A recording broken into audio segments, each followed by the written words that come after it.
Yes. DC and Warner Brothers lurking in the background, trying to catch all of our great ideas, and we are live. You just missed the movie pitch of the century from Carey and Kate. I won't tell it to you now, but when it is stolen from us, we'll come let you know that it came from us. We're here to chat about the TV that we watched for the last 2 weeks, including the TV we watched maybe 20 minutes ago, meaning the latest episode of The Flash, which was, well, I'm not gonna say great, but it was an episode of The Flash, is what it was, and there were some great parts to it, and we're gonna lean on the positive today, maybe sort of. Let's start with news, which may or may not be positive, but Carey and Kate, what news have we brought to the agenda today? From my side, the big news is more of just a reminder. On Friday, I believe it is, Daisy Jones and the Six premieres on Amazon Prime, and you better believe I will be watching that. I've tried to recollect what I remember from reading it. I don't remember a lot, but I'm ready to see what they do and talk about it. I am so excited, if you can't tell by me wildly flailing in the background of Kate's Flailing. announcement. I just recently, like it was just a couple days ago, I think it was, Kate, that the like extended trailer came out. Let me tell you something about the trailers for Daisy Jones Hmm. and the Six or whatever. They have been very, very limited. It's all aesthetics and no plot at all. And like we've read Yes. the book, so it's fine that they haven't given away the plot, but it's all aesthetics and disjointed lines. But the end of the latest trailer, when Billy's like, so Daisy agreed to this Good. too, falling flat on the floor. Out. I'm about to make this my Yes. entire personality for the next few weeks. I'm so excited. Yes, Carrie, just for like a little heads up, it's a very toxic ship. It's one of the other repeats that it's not normally in our wheelhouse of enjoying, but there's other things about this story that really we both enjoyed. And we're gonna be so hard and opinionated about the entire thing, loving and hating everybody all at once. It has everything that Kate and I hate: affairs, lying, bad people, drugs, sex, rock and roll. Well, maybe we like rock. Anyways, it has everything terrible and toxic that you could like about the ship. And if you're like, oh, I'm not going to root for the bad ship, I'm going to root for the good ship, the marriage. That one's bad and toxic too. No good ships. None. Terrible. All awful. The closest thing to a good ship gets a bad ending. So we can all just come together in our toxicity. There's no winners. We're all losers. Cannot wait for this show. Oh my God. Ask me if Very I'm shocked. excited. I'm not shocked, not even close. Maybe at some point we have to admit it's a pattern. It's not like Kate and I can sit here every week and be like, we like good things. Listen to this toxic exception to our rule. Like, at what point does the toxicity become the rule? At what point is it the default, not the exception? I think it's once we start defending it, because it's Oh, not like we defend the ones we feel strongly about. We're still like, oh, this is awful, but it's fun to watch. yes, no, you're right. I've never defended anything a day in my life. I am, Never. however, going to defend Ryan, aka Batwoman, in her choice to try to kill Barry Allen. Should we transition to tonight's episode of The Flash? Should I say that in my CW voice? Tonight's episode of The Flash is brought to you by Carey. Take it away. What did you think of tonight's episode of The Flash? What are your thoughts? Well, my first thought is if you're going to bring in Batwoman and you're going to bring her in as like a really significant like Batman character, they sort of emptied their bucket with like all the Batman references. I mean, I with the am full "I vengeance. am vengeance, I am the night." Yeah, so that was dropped. We got the Michael Keaton. You want to get nuts? Let's get nuts. Uh-huh. So and for good measure, they even included Marvel Iron Man scene with the whole like suit attachment situation. Um, so here's the deal, right? Last season, you're going to have Batwoman in there. I don't mind them basically going ham on the Batman references because what are you holding them back for? Um, the so sort of a baseline. We've got obviously Red Death, Batwoman, Javicia Leslie, who's the big bad for the season, which is fine, which is cool. The thing that sort of um, bothers me just a tad is that it is not quote unquote our Ryan Wilder. Right. It's an alternate, yeah, it's an alternate universe Ryan Wilder, basically going back to I think last season the Armageddon arc where there was this alternate universe where Barry Allen Flash was the villain, and I'm pretty sure there are plenty of people who tell you that he's the villain in this universe too, but that's neither here nor there. So there's an alternate universe. Reverse Flash had created it. He was the hero. Barry Allen was the villain. Um, Iris and Ryan Wilder were really close and incredible friends. And to be honest, it looked like a kind of world where you sort of want to like go visit every week. Like if they made that show, the show, it would have been like, cool, this is like fun to watch. Right. Like But I want to be watching episodes from the universe where Iris and Ryan are best friends, not the universe where Iris and Ryan have interacted a couple times and Iris is like, "Why are you walking around acting like you own the place? You've never been here before. You must be somebody else." You know what I mean? Like I want the yeah, other one where they're besties and Barry is bad because in this universe Barry is bad. They're just not besties. Like it's a lose-lose. and what sort of what I appreciated was like it I guess depends on whether we believe like that this Ryan Wilder is sort of like a what's the word I'm looking for? If she's a believable narrator, right? If she's believable, Right. She's because telling the what you truth would about think her is universe. right. So yeah, in that universe, she's like, you know what, this evil stuff is going on too far. I need to stop it before it happens.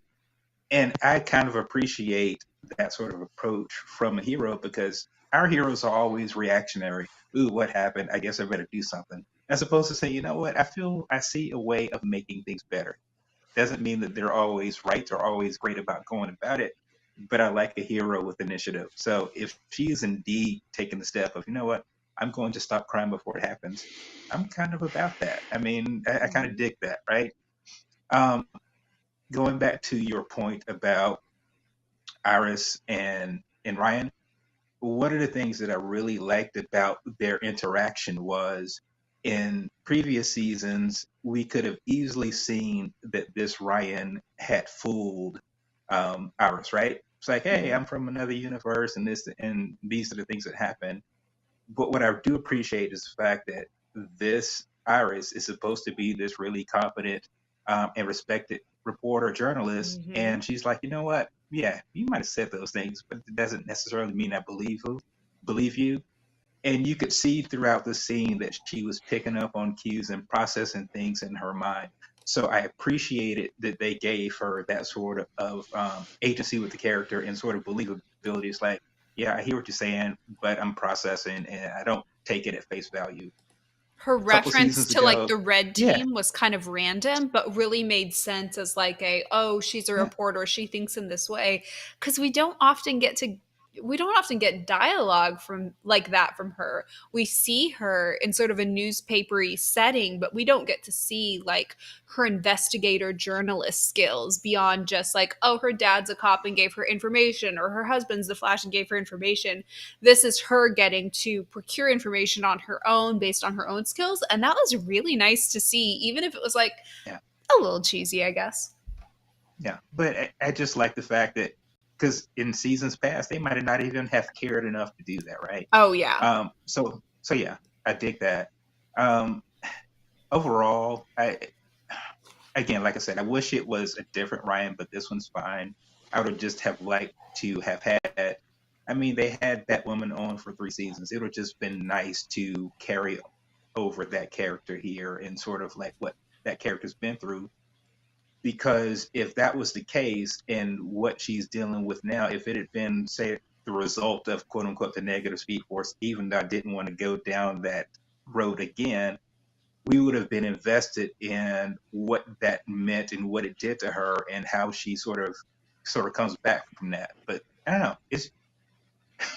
it's for me, it's fun. I know some people are probably have different opinions, different thoughts about it, but I've gone into the season saying be good, be interesting, or be fun. And for the most part, they've at least hit two of those things. So I'm good. They have. And speaking of two, we've had some continuations over the last couple weeks with The Flash. So episodes that are attached, episodes that are multi-parters, and the end of tonight's was not an exception. We get our, ellipses are to be continued. So I'm curious, what do you want to see in, I guess, the rest of this story or the rest of, I guess, the season as a whole, maybe the first act? We're kind of reaching, I guess, what, the midpoint of the final season almost. Yeah, yeah. And I guess sort of going forward. So in terms of she's quote unquote stuck here. So what does that mean? Obviously, it sounds like she can never go back. So it'll be interesting to see how they sort of resolve what her character is about. Because I feel like if it's just a situation where at the end of the season or before that, they put some cuffs on her and stick her in a prison, I don't know how fulfilling that'll be. I feel like they need to figure out some other way to sort of conclude her arc without just a simple, oh, she's a bad person, now we have to lock her up. Um, Speaking of sort of like the cliffhanger that left this episode, I tell you, I'm assuming it was a directorial choice, but the sort of maniacal, frantic screaming that she did at the end, I don't think that was a choice. It's not a choice that I would have made as a director. I thought she should have been more sort of like controlled and menacing as opposed to just sort of like, I don't know, it felt like felt more Joker than what the Red Death should be, just in There my is opinion. some multi-franchise, like multi-show fixation. I'm going to use a nice word. A multi-show fixation on mildly villainous women who scream. And this is, I think, the second live show in a row where we've brought this up, and the at least fourth DCCW show where we've brought this up. And I just want to understand who over there, or what set of people over there, has a fixation on women in black leather screaming, and why do you feel it needs to be on our screens and not just y'all screens? You know what I mean? Yeah, it it felt like if you're familiar with Batwoman, it felt like she I was am. channeling Alice, right? Yes. It felt so much so like that when I it just didn't feel like it fit the kind of character that she was. She appears and feels like she's smart, like she's cunning, um, and had this specific plan, and certainly she's upset and perturbed that Barry has thwarted again, even though it really wasn't Barry, it was that chill lame dude. But the point is, she was still trying to exert power and authority over the rogues that she has gathered. And the fact that she sort of appeared to lose it, screaming and yelling, doesn't feel like the kind of leader she needs to be for them. It just felt out of place, and Yeah. I'd be interested to know from talking with Javicia if it was a situation where that was the director's decision, whether it was an acting choice or if there are other sort of takes. It just felt crazy, kind of weird. I don't know. Yeah. Maybe it's just me. No, it's not just you. At some point, this is like bordering on somebody over there has a fetish and is just not admitting it. That's the territory we're at. Because this is like every other episode at this point. And certainly every single show. I can hear Kate sighing in the background. Even though, Kate, you love yourself and you don't watch The Flash right now, you understand that this is a pattern at this point. Yeah, Somebody because likes slightly villainous women screaming. well, yeah, there's that is because there was one on Supergirl. There was what, three on Arrow. There's Mhm. been other ones in the Flash that I'm aware of. I'm sure There's there been was some others in The in Flash this Legends. season. Yeah, I remember you mentioning that earlier. And so that's where I was having. And then I kind of had the similar thought of like it's like Feet on Nickelodeon, and that's like a weird reference, and we don't have to get into it. I I'm not even mad about it. Honestly, Ryan was like the highlight of this episode, even though it's not our Ryan. And I'm kind of sad about that because I was kind of hoping like our Ryan would show up, halfway or in the final act to be like, I know you, Iris. I'm going to save you. And they like ride off into the sunset. I don't know, whatever. I'm just trying to get Iris to ride off into the sunset. Somebody's got to save this girl. And it's not going to be Barry, but whatever. Other highlights from tonight's episode that like, didn't frustrate or bore me. I appreciated getting to see Joe and Cecile's child. I thought she was adorable. That was fantastic. And I appreciated getting to see her throughout the episode. We got to see her get saved there at the end as well. That was super sweet. Joe and Cecile are always a fantastic part of the episode relatively, but then like also seeing the kiddo, just so cute. And she was adorable. So props to the beautiful young actress doing that role. I hope they bring her back and she gets her moment in the spotlight.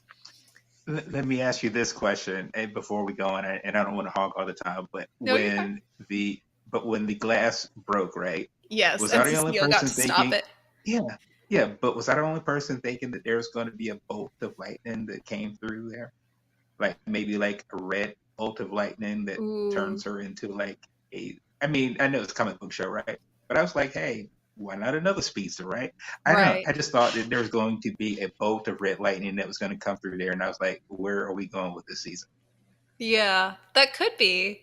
But with the Flash ending, I could see them not Yeah. particularly going that route. And we've had mention, I think it was last episode, when they had the whole, oh, we're gonna, learn how to make cheesecake or creme brulee or like something stupid before we get pregnant. Because like, first of all, I take issue with that entire mindset. I find that very juvenile. And if they're trying to make Barry and Iris seem like older, mature, like we've got it together, we could totally have kids, like it's fine. Like I find that mindset of like we've got a bucket list of what we're doing before we have kids, that's like the kind of thing that like a 13-year-old says. I'm so sorry. Like I don't have kids, so I can't speak with authority, but I will speak with like a false sense of authority as per usual. That's just a really dumb mindset that I don't think any like well-adjusted adults have. So I kind of You, took issue with that like cheesy premise. But we started to get mention again of Nora and what is it, Bart, whatever his name is. And I feel like with those kids, not kids, they're like 30 years old, speedsters coming in, I don't think they would also feel the need to make Joe and Cecile's kid a speedster, but I would not be mad if they did. That's fine too. Before we go, the very last thing I want to mention is what you just talked about, that Barry and Iris have this sort of bucket list of things that they want to do before they have a kid. You know Right. that most, I guess, it the most dangerous aspect of that to me is what the message the writers are sending. And the message to me Yeah. says, once you have a kid, I mean, we know kids are like a priority, but basically the message is once you have a kid, your freaking life is over. It's Right. sort of the message that they're giving to a lot of folks. Hmm. Um, And they show and Iris that's playing into that as well. She's saying like, "Oh, I want one last big break, but of a story before I get pregnant." And Barry's like, "I'll change diapers and watch the kids, so you can still work." Just like something like it was very stupid and it's like very well meaning, but it's just extremely juvenile. And with that episode in particular, I had a hard time seeing it as something like written by an adult. Like it very much felt like a short story, maybe a middle schooler would write type of energy. I really, I did not care for that. And it was bad messaging. And also, like, we are, this is 2023. Like, whether or not women should be going to work within a few months of having kids, women get back to work and do great things within a few months of having kids. Like, please embrace the time period in which you're writing this story and be realistic. yeah. Because I was going to say that by comparison, and we never saw it on screen, but we can absolutely believe that it happened, that Lois Lane would have been covering stories with her two kids Yes, strapped to her back. And absolutely. so yeah, yeah. I just thought that's a difficult narrative to keep pushing. I'm sorry, did you just see like my brain bleed out of my nose? Is that like did that come through? I don't. It's not HD. I think you're fine. Okay, thank you. splattered on the wall behind you. Yeah, Yeah, no. I think they were well meaning. It was just juvenile, I would say. But I'll, that's a bone to What, the pick in general. CW? Yeah, I have a bone to pick with how, and again, this is coming from a non-expert. Again, I do not have children. Love that for me. I will therefore speak with unwarranted authority, and that I have a bone to pick with how, in general, in TV, they portray the process of having kids, the decision of having kids, and the aftermath of having kids. I find it unrealistic as someone with no experience. So listen to me. Uh, Another thing I liked about tonight's episode of The Flash was the implied continued connection between what are they calling her, the sky Keon, high version of Caitlin, Keon. Kia, yeah, whatever her name is, and Cecile. There was a really cute, funny moment that was like sort of unintentionally funny, where she's referencing the attack on Joe, Cecile, Iris, and the kid, whatever. And she's like, they're going to be okay. Cecile is strong. Like, fully Joe is there. Like, Cecile's like all of like 4'10", 90 pounds, whatever. But, Caitlin number 3 is like, I know Cecile is strong, and she was right about that. So that was a very sweet, and that moment was like the kind of energy they were trying to have when they said #feminism several episodes before.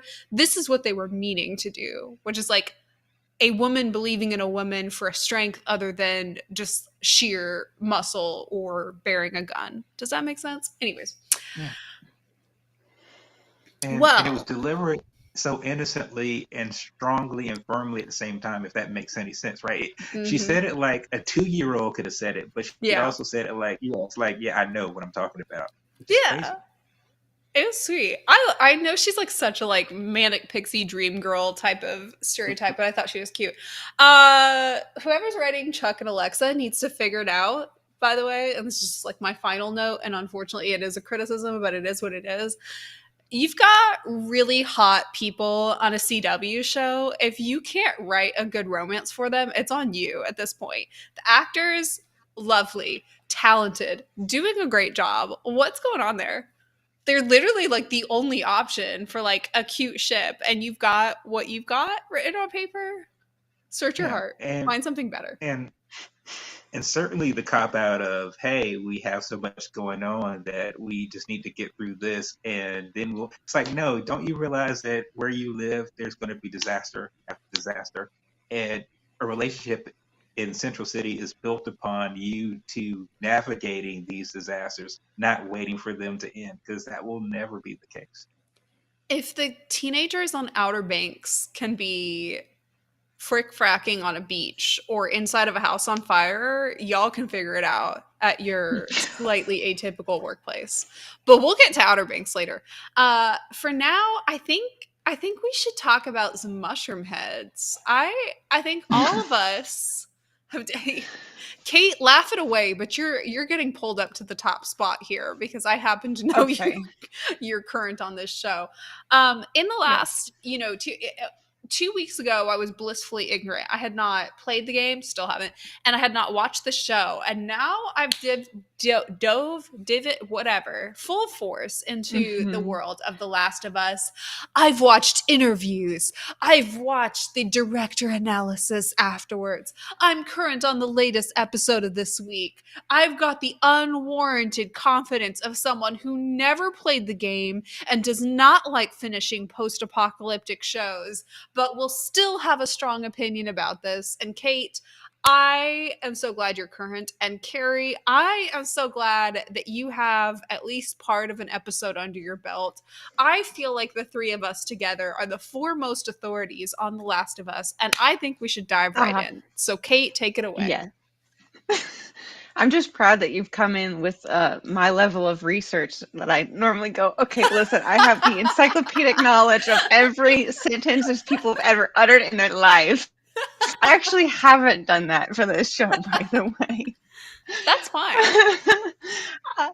I I am also caught up, so I am enjoying the show so far, but I did kind of want to know how everybody felt about how they're taking the approach of telling this story in very like segmented things. Like if I know Carrie hasn't seen this yet, but one of the things I really like about it is how they're each episode basically progresses the main storyline an inch.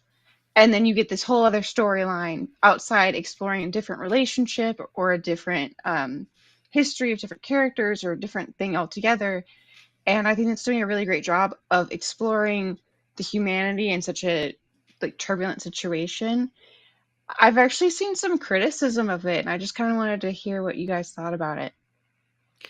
For me, and I don't mean to sound callous to like the darkness of the story content in each episode, but the storytelling format feels luxurious to me, and I'll Yes. explain. It has this quality of they've created this world. It's a world you quickly buy into and understand, and has these emotional touchstone points that you can relate to.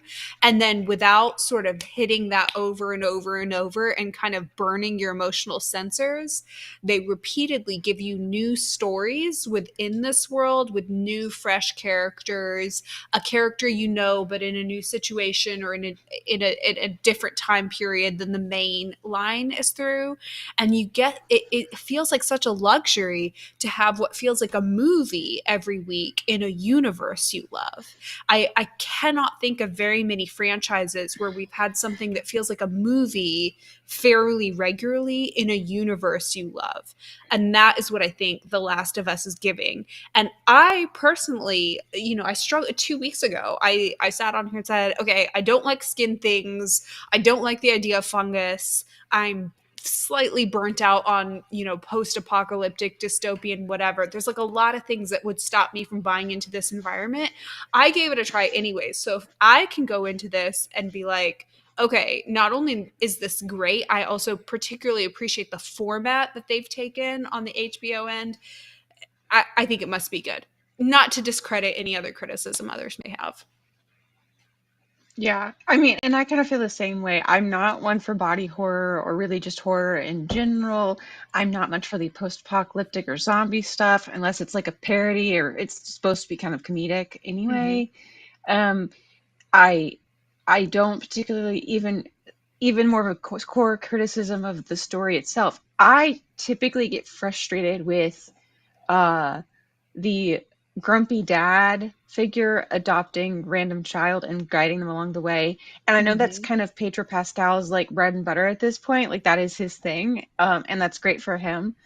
But it's a lot of times like sometimes I've had things uh examples of that I really have enjoyed, but I think it's too much to a point that people kind of rely on the stereotypes of it and bank on, this, like you get this story, you empathize because it's an empathetic structure, Yeah. and we're just going to coast. And this Well, story call is it what it not is. coasting Like on it's that. a dystopian environment, but it's a fantasy.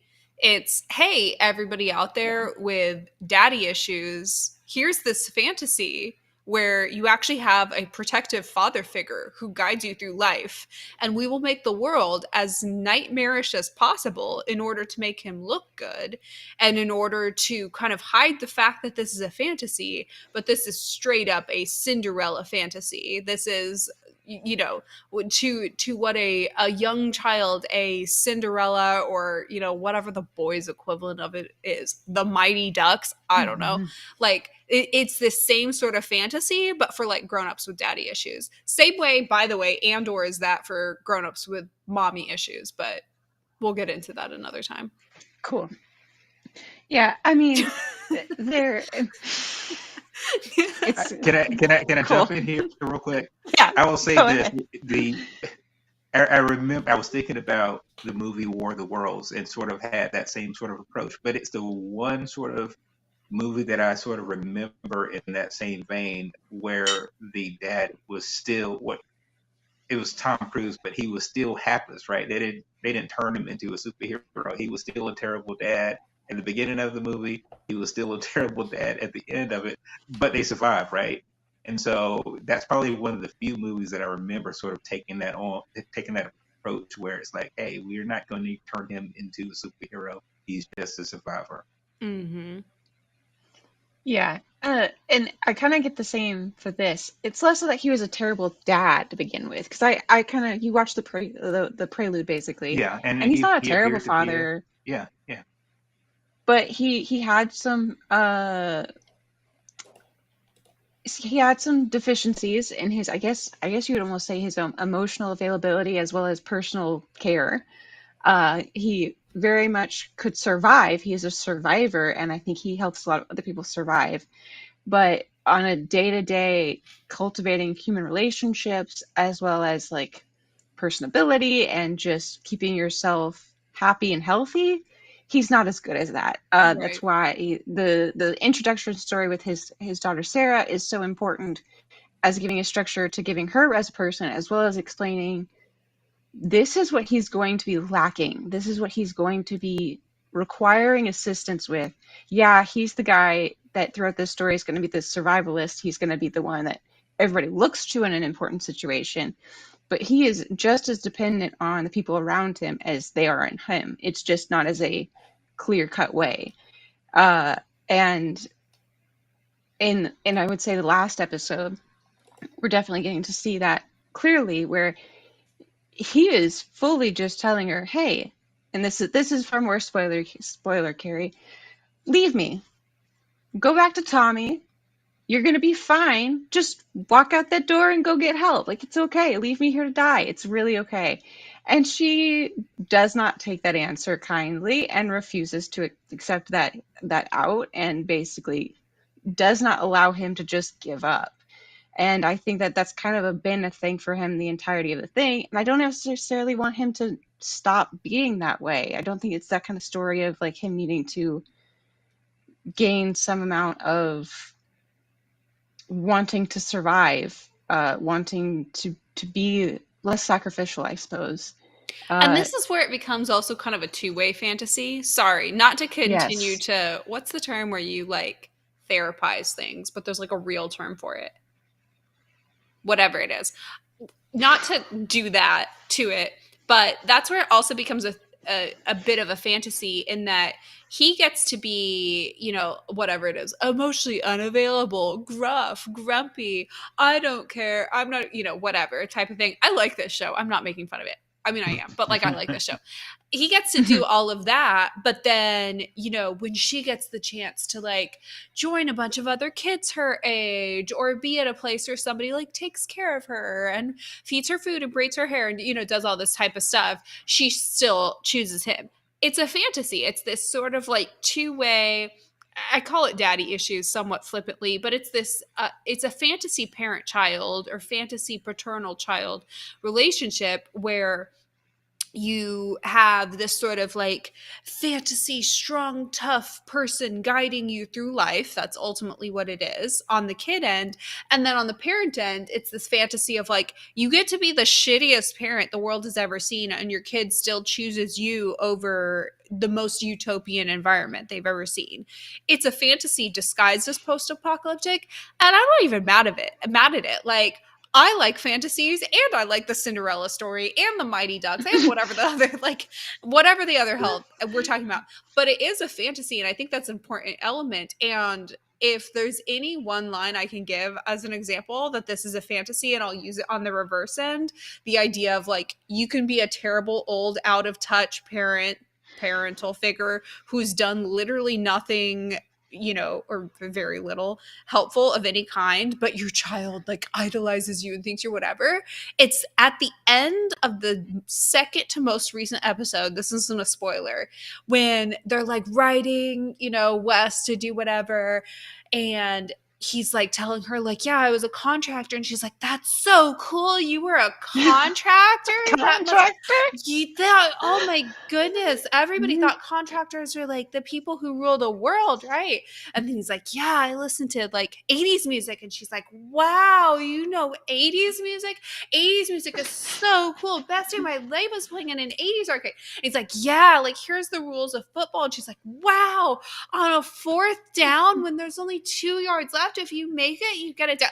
Like, it's just like this fantasy of like you can explain all your like weird niche interests to your kid, having like not invested anything emotionally or like whatever into them, and they're gonna be like, oh, wow, you walk on water. Anyway, and again, I like the show. Let me like, I'm not gonna hold Yeah, Cinderella back from anybody, but like, let's call it what it is. yeah. And I think a big part of that too comes down to why I enjoy it so much is they are very much caricatures of things that in a lot of other settings we would easily be able to call out of like this is a power structure manipulation, that it's not entirely the healthiest, but it's like a basically a trauma bond of let's get through this together, and you're my person now even if you're not always the best person to me. Mm-hmm. um but there is a certain level of it, it becomes endearing because there's a survivalist element, because there's a fantasy like if we're not together we're gonna die element of it. But when you strip that away, all of the characters, I'd say, not just the main characters, have a certain level of you understand their motivation, you understand their motivations, but you can also objectively look at it and go, there's a lot of things here that are unhealthy, unhelpful, and downright manipulative Yeah. in both the quote unquote good characters and villainous characters And the across the side board. characters and our little side Yes. romances as well. Well, here's a question that I would have, right? Is there ever a feeling, or has it been an example or a demonstration of people who exhibited these terrible behaviors, like getting punished for them in whatever way, right? Is there ever any of that? Like, hey, you've treated me too bad for the last time, from any character. You know, I could almost point to what was it? I think episode 5. They spend a good bit of time in this area that is just outside of a hostile takeover, essentially.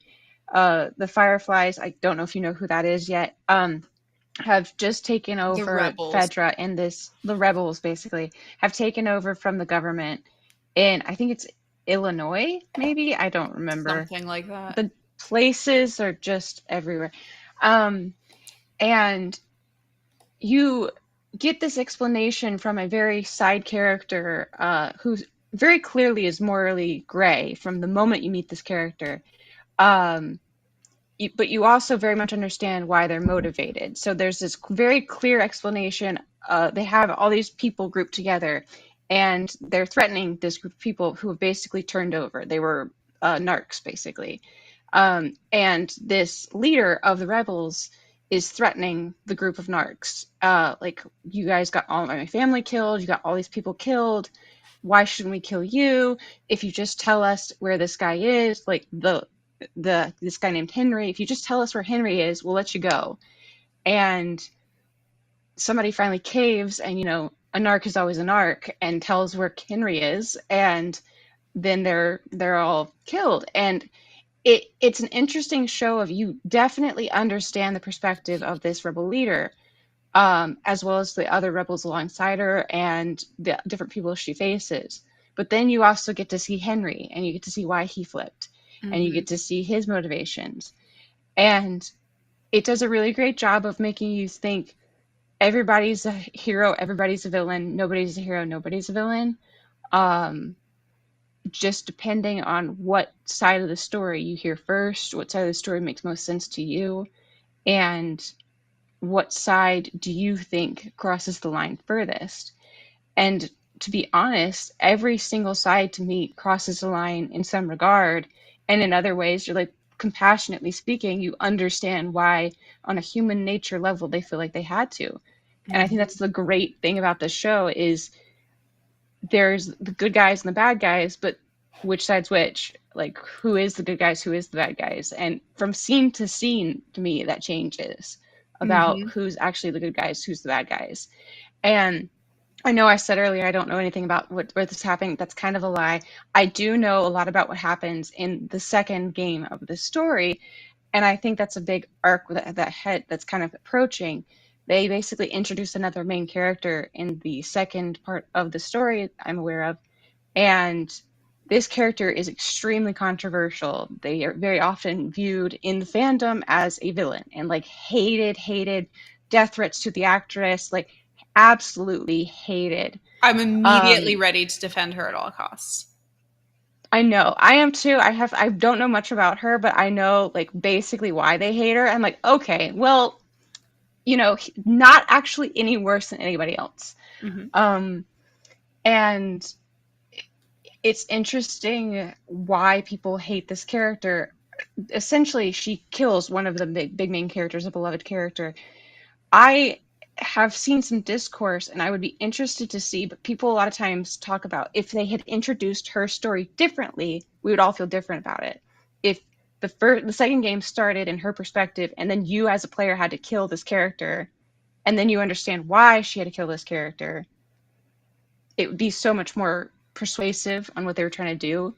And from what I understand, that actually makes a lot of sense. And I think the great thing about the show is they consistently do that, where you see a villainous character do something and you're like, that was vile. And then the very next scene, you're like, I understand exactly why you did that. You did something morally reprehensible, but I can't actually hate you for it because you're doing something out of survival, out of uh, revenge, out of anything that is very, very human nature in motivation. And it's very fascinating to see how much this post-apocalyptic event basically kind of pushes us all to the most human that we can be, and how much the show really does a great job of showing each side of each event, each action, and nothing's really good, nothing's really bad because of it. Mm-hmm. As a final little side note, I also appreciate because we were talking earlier tonight about this idea of like life is too busy. There's no time for romance. In this literal like post-apocalyptic hellscape, they still have time to show genuine human connections, including romance, whether it be like notebook style grow old and live happily ever after together, or sort of this will they won't they like partners but let's not define it, or young love and crushes. Like they show all of that, and that's one of the things that really humanizes the environment. And I appreciate in something that's based off of a video game, first of all, and is very much I would assume I'm stereotyping, but it's very much to me targeting an audience of people that would be like, oh, I'm so glad we just have an action thing for once that has like no romance or anything like that. They make time to put human connection, and that really elevates the story for me. Yeah. The latest episode I thought was excellent, and it was primarily, I know they're not like really children, they're like young adults or whatever, but it was like primarily children led. And I thought that was a really bold choice. So I'm really excited to see them do these sort of, every episode kind of feels like a one off, but these one off episodes where we really get glimpses into whether it be a flashback or one particular character's, like, to use video game terms, side quest. I think they've done a great job with that. And I look forward to more. Yeah. I will say, I will actually recant slightly. There is one good character and only one good character, and it is Tess, and I will die on this hill. Yes. Oh my God. And yes. Yes. I don't want to Yes. give any spoilers, but yes, agreed. I am a test rights activist. Hmm. No, spoilers wouldn't be a problem. I may have seen like the first 30 or so minutes of the first episode, and I will tell you what hooked me. Hmm. It was the very first 5 minutes.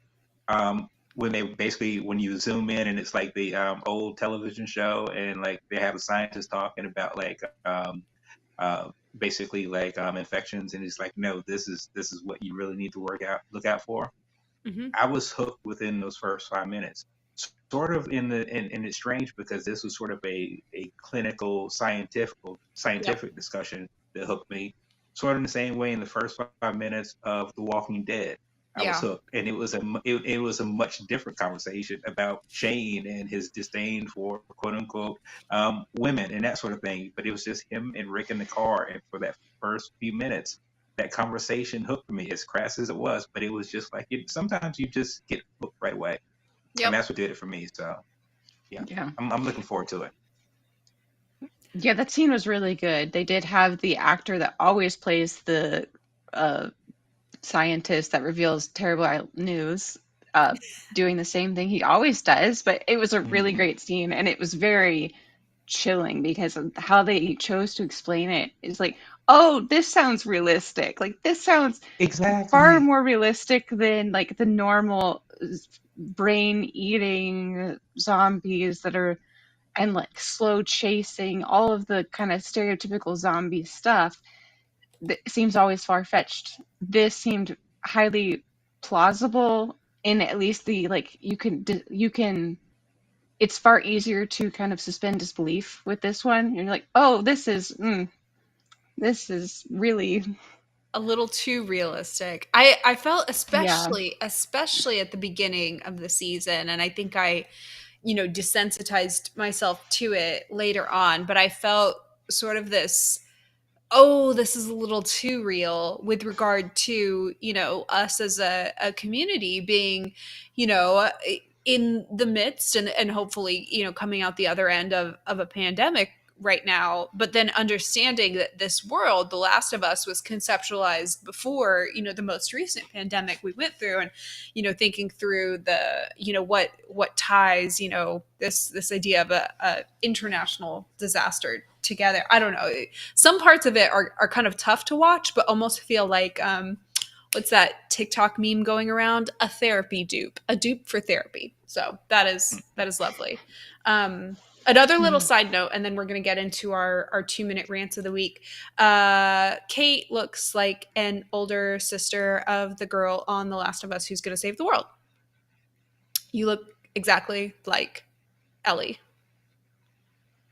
but older. Oh, okay. I how you phrased that, I was like, what is she You saying? are identical. She keeps coming up. The actual actress keeps coming up on like my Instagram feed because I follow like a bunch of designers because I'm like lame and Mhm. predictable. And every time I'm like, that looks like that could be like Kate's little sister or something. Anyways, that's all. Okay, let's dive into our 2 minute rants of the week. And Carey, I'm going to put you on the hot seat first. Take 2 minutes or so and tell us about what else you've been watching this week and anything that's frustrated or excited you or lit that fire, as it were.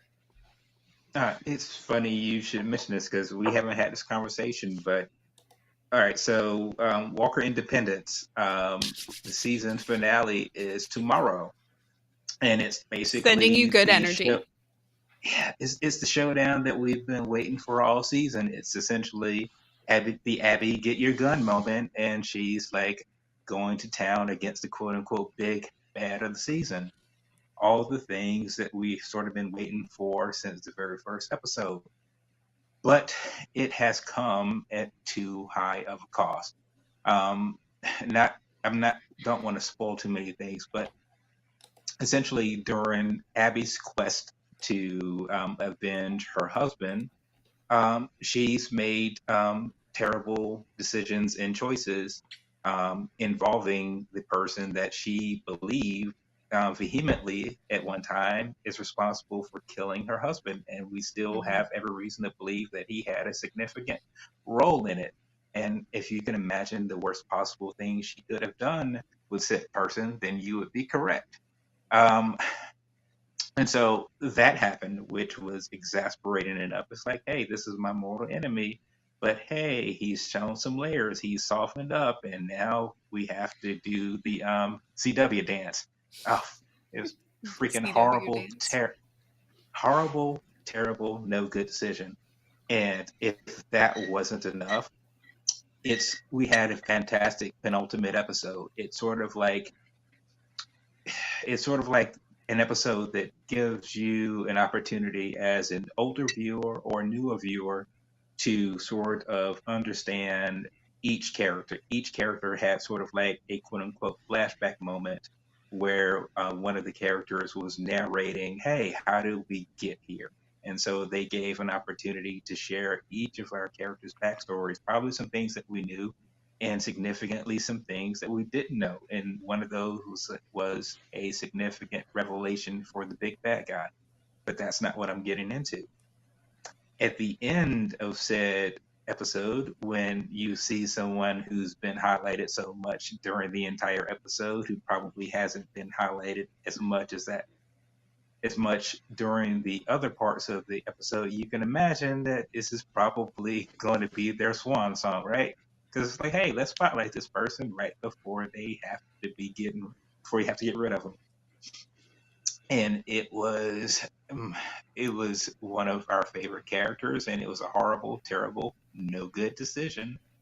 But granted, it made for a fantastic episode. It sort of resets like the good versus evil, but I think they could have gotten to this good versus evil in a way that didn't cost us such a significant and incredible character who, spoiler alert, was a POC, person of color. I'm like, what are we doing here? What are we doing here? What are we doing here?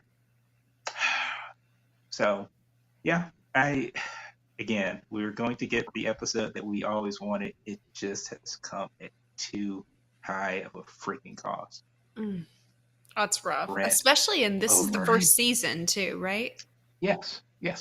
Oof. I can only hope that this person's going on to bigger and better things, or whatever the case may be. I don't know. Maybe it was always understood. But I'm like, ooh, what are we doing here? The name of the episode is How We Got Here, but all I can think about at the end is, what are we doing here? Right. What are we doing and why are we doing it? Yeah. Mm-hmm. And to be fair, like I said, I understand why, because it resets, because the decision that they made before by bringing the antagonist and protagonist together sort of muddied the good versus evil. Mm-hmm. They needed to do this to reset that. I just think they could have gotten there better. That's frustrating.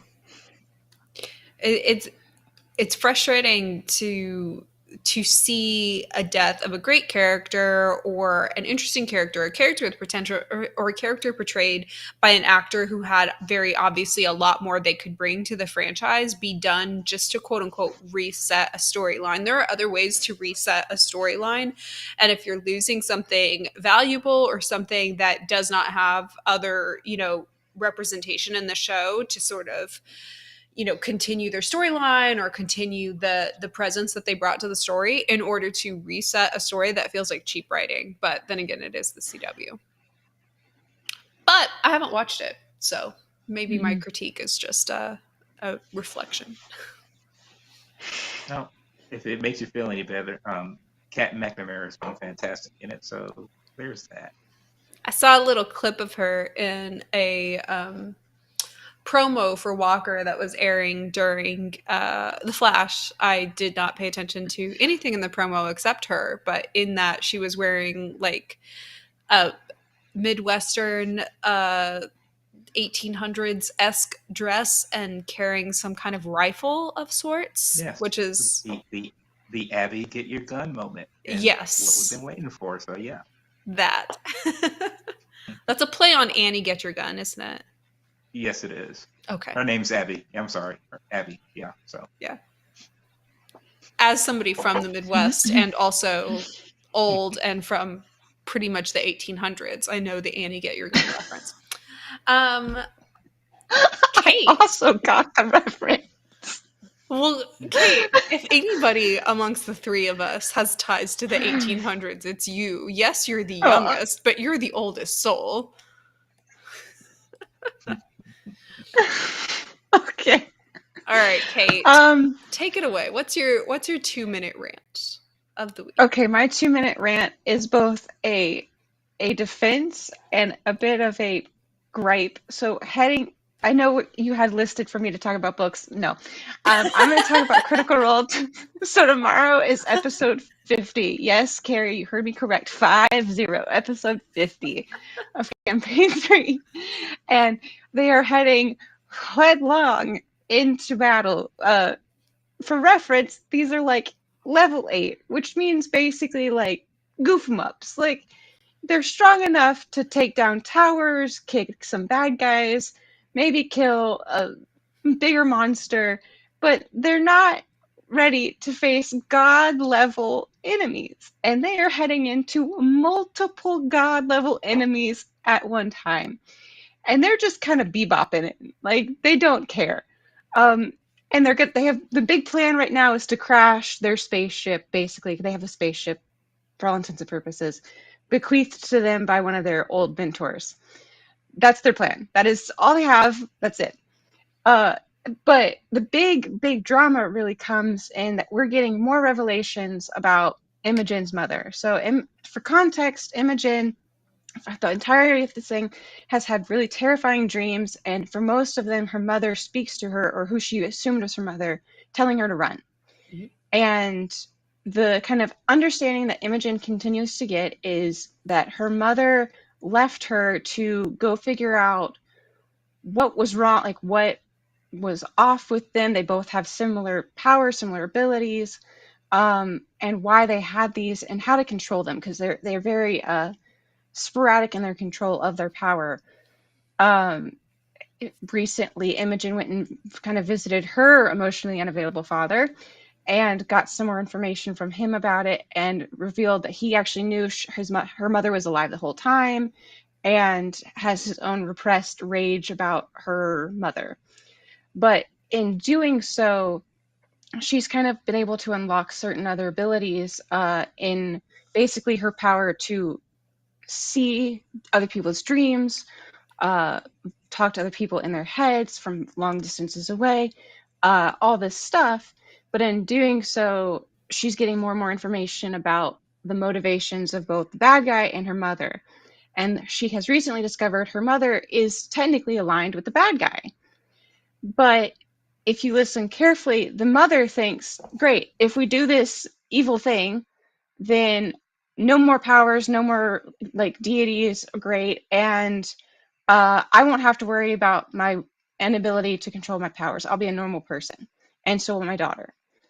And the bad guy has previously told Imogen several times, hey, if you give in, you'll have all this unlimited power and you'll be able to protect your friends.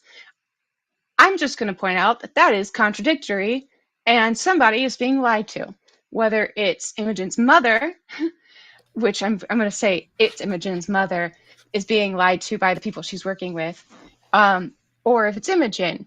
And uh, in doing that, Imogen has continued to try to get her mother to turn to the good side. But Imogen's mom is like, no, I'm going to continue on this path. Don't come here. You will get killed. And throughout all this process, Imogen has been very conflicted. Are we fighting the right people? Are we actually fighting for the cause? All this stuff. And in doing that, she's actually she accidentally condones the terrible actions that are committed against one of her best friends. And as the characters, their reactions are understandable. They're like, okay, man, whoa, think about it. And she's like, oh no, you're totally right. They are evil. I am having an understandable reaction of, I don't want to go fight my mother. I don't want to have to fight my mother to the death. But there is a larger reaction of calling Imogen evil, and I have qualms about it. Imogen, for considering that for half a second we don't kill her mother. I'm sorry, that does not make you evil. That makes you human. That makes you want to protect a woman that you didn't get to know as a child. Even if she was unavailable to you, even if she was a terrible mother for abandoning you, it makes perfect sense why you'd want to defend her and try to figure out what's really going on here. And I think it's great on the storyteller side that they're telling this really complex story. I'm excited to see where it goes. I'm terrified that a lot of our favorite characters are going to die in the next episode. It's high intensity, high curiosity, really great.